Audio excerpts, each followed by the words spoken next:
What's poppin', everybody? Welcome to our Startup Business Festival. I'm your host, Karabo Muhole. We're going to be giving you all things entrepreneurship. This is day number 2. Listen, our objective is to make entrepreneurship, number 1, fashionable, and number 2, attainable. And right now we have a panel discussion led by Laki, speaking all things entrepreneurial.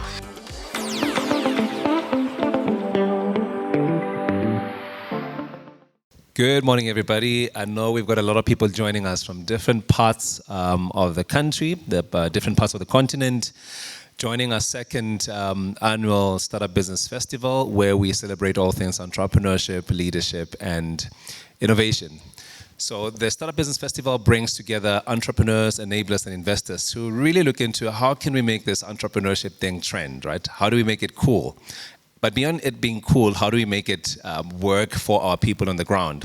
As we know that a lot of our people, and especially young people, finish universities hoping to find work. But we've not been creating enough jobs to actually be able to employ all the young people that are in our academic institutions at the moment. So we've got this exciting panel discussion where we'll be engaging on what can we do to create a conducive environment for entrepreneurs to thrive.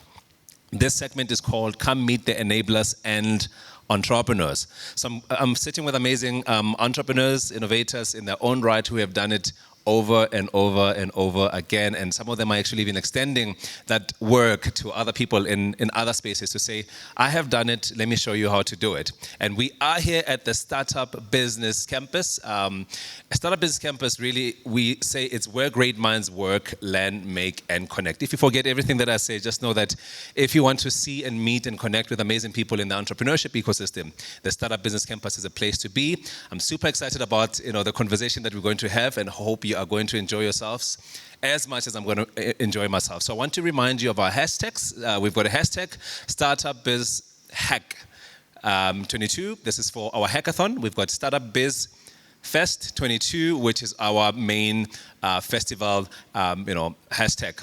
We will be having a number of really amazing activities, throughout this 30-day journey, which started officially yesterday, and it's really been a treat to all of us in the ecosystem. But ultimately, we are thinking of you, an entrepreneur sitting in Khayelitsha, an entrepreneur in Gugulethu, and in other parts of our beautiful country and continent, looking at what can we do and to ensure that the ecosystem can work for you. This is a platform by entrepreneurs for entrepreneurs.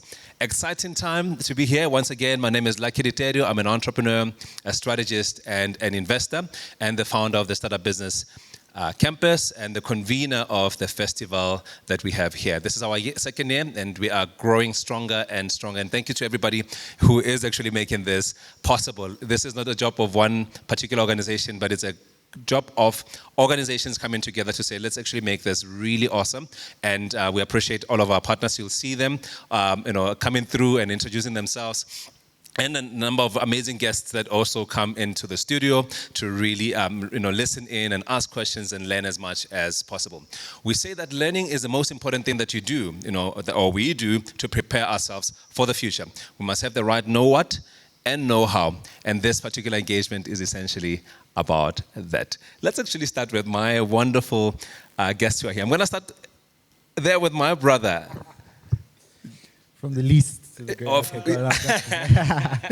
are you doing? I'm well. How are you? Thanks for having us. Awesome. So I didn't want to butcher your biography and so forth. So I thought, let me give the gentleman to just introduce himself in the best way you know how. So let me give you an opportunity to just introduce yourself to the people joining us. We envision that this work will go beyond South African borders. So I think we are already thinking global, from Africa to the rest of the world. So let's speak to the world. Great. Speaking to any of the cameras, right? Or am I speaking with the guys? Everybody and everybody. Okay, hey everyone, my name is Jerry Mtonga.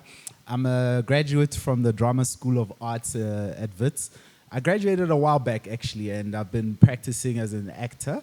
A lot of the performances I do is in the commercial space, and that's where I discovered my business, where I saw it's just too expensive to produce commercial for TV, you know?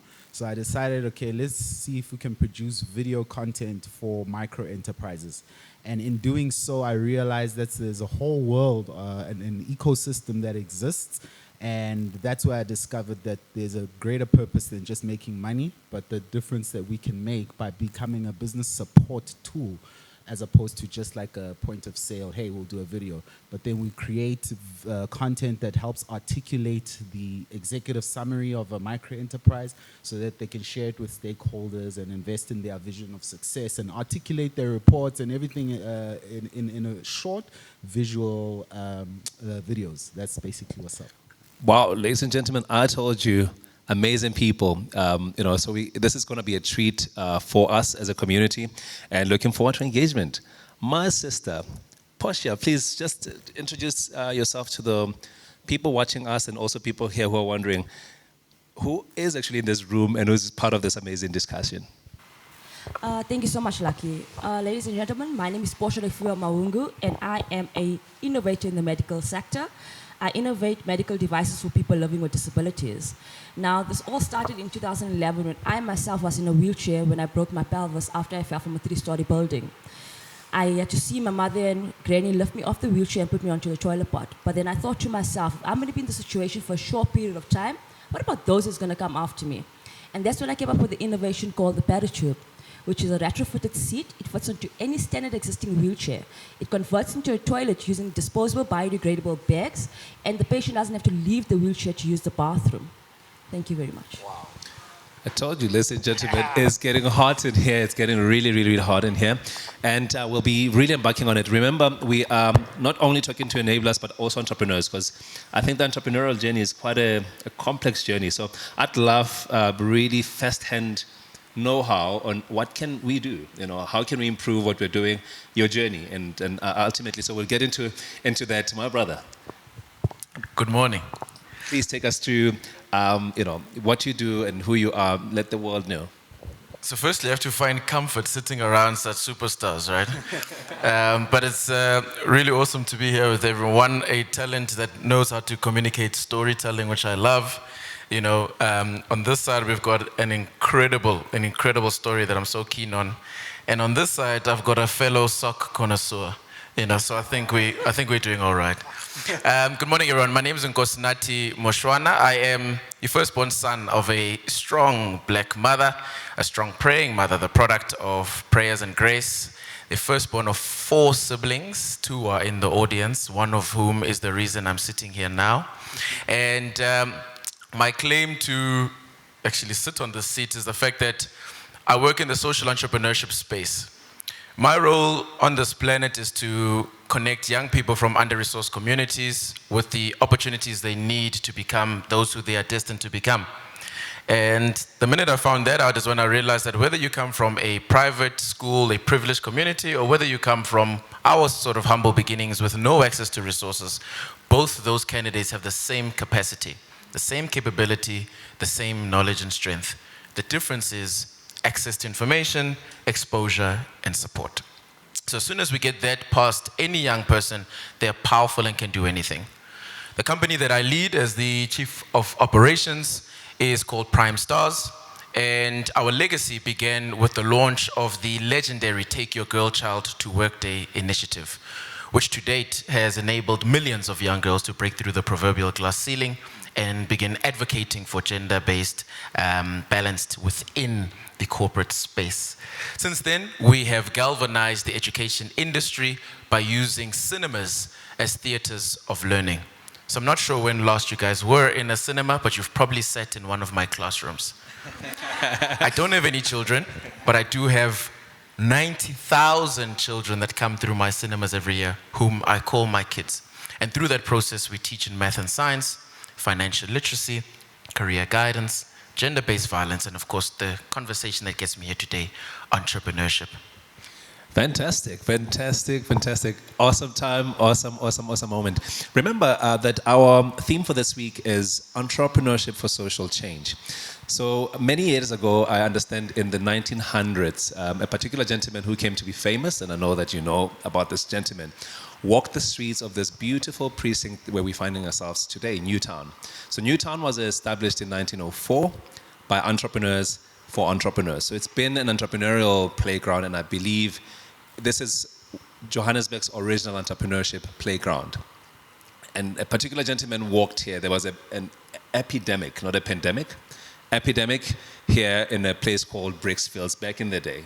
And a gentleman by the name of Gandhi walked these streets, and because of that epidemic,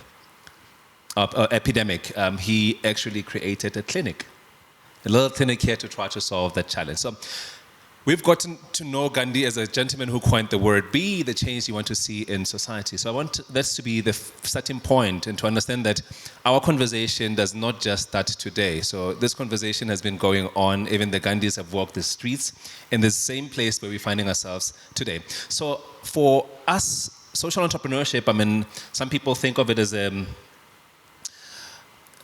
very, I don't know, it's not, I don't know whether we can bring it home, but I think from a definition point of view, let's actually try to define social entrepreneurship in an African context. What does it really, really mean?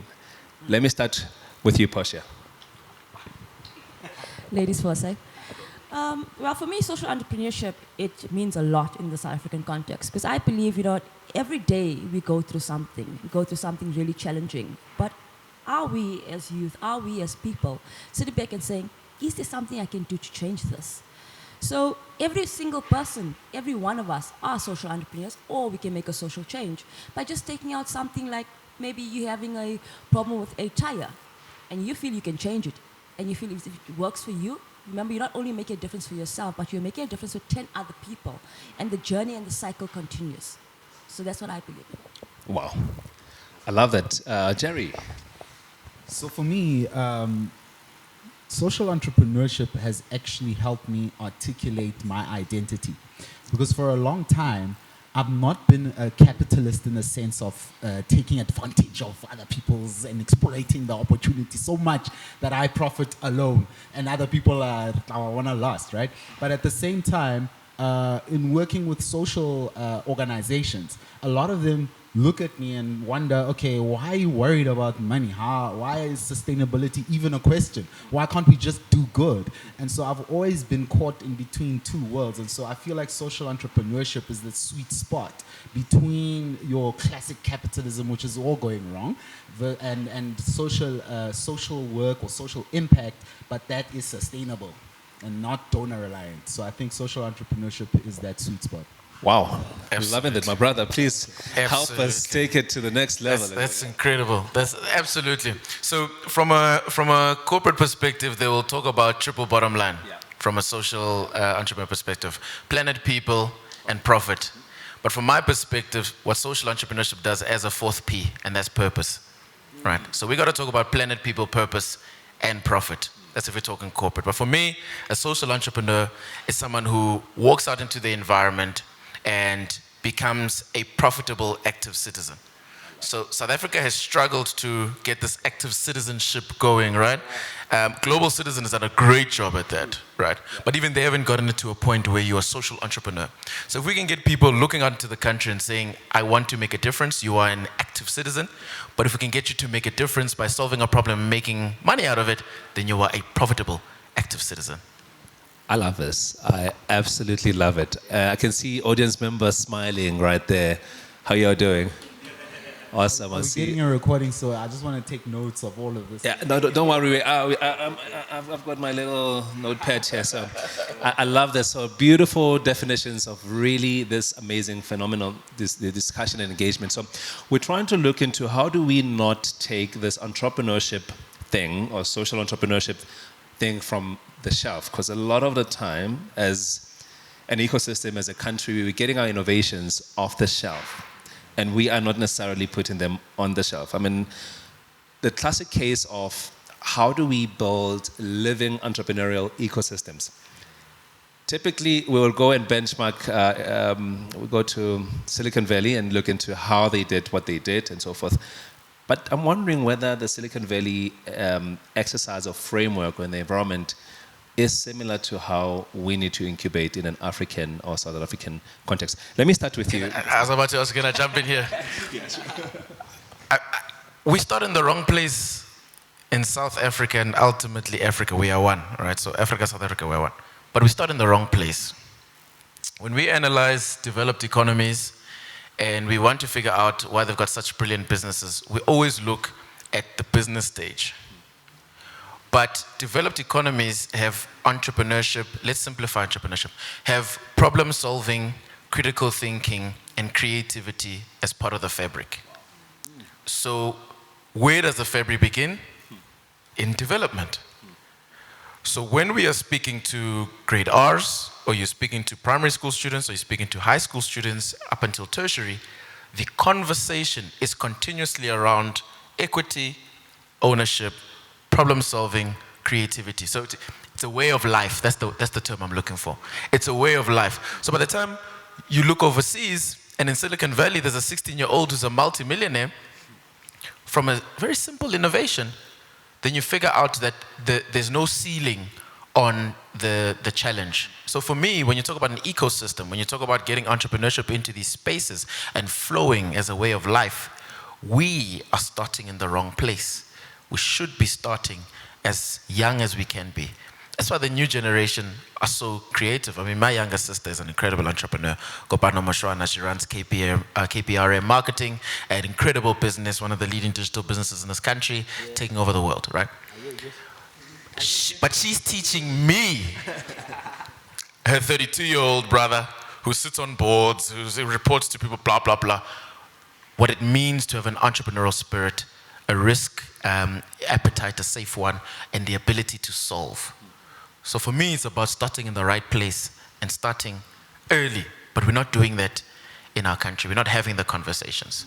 And maybe if we politicize it, it's because our parents, grandparents, and great-grandparents didn't have the opportunity themselves. So there was no one to teach us. That's a whole nother discussion. That's very interesting. I mean, you're touching on a number of really amazing things. And I want to bring it to an innovator, we talk about the entrepreneurship or entrepreneurial ecosystem. I'm going to add 3 layers to it. So we talk about who actually should lead this engagement, right? Who should lead the entrepreneurial ecosystem, right? We've got 3 people that we see as active participants in the entrepreneurial ecosystem. We've got the leaders. So the question is, who should lead it? We've got the feeders, and we've got the cheerleaders. Who should lead our entrepreneurial ecosystem? Let me hear it from an entrepreneur herself. Firstly, I want to say I couldn't agree with you even more. It starts off from a very early age, you're right. I'm going to answer that by using myself as an example, okay? South Africa is the hub of Africa. People come here and then feed through Africa, right? We actually have a working ecosystem within South Africa, but a lot of people, the leaders themselves, never even realize it. When I speak about leaders, I'm talking about stakeholders themselves, don't realize that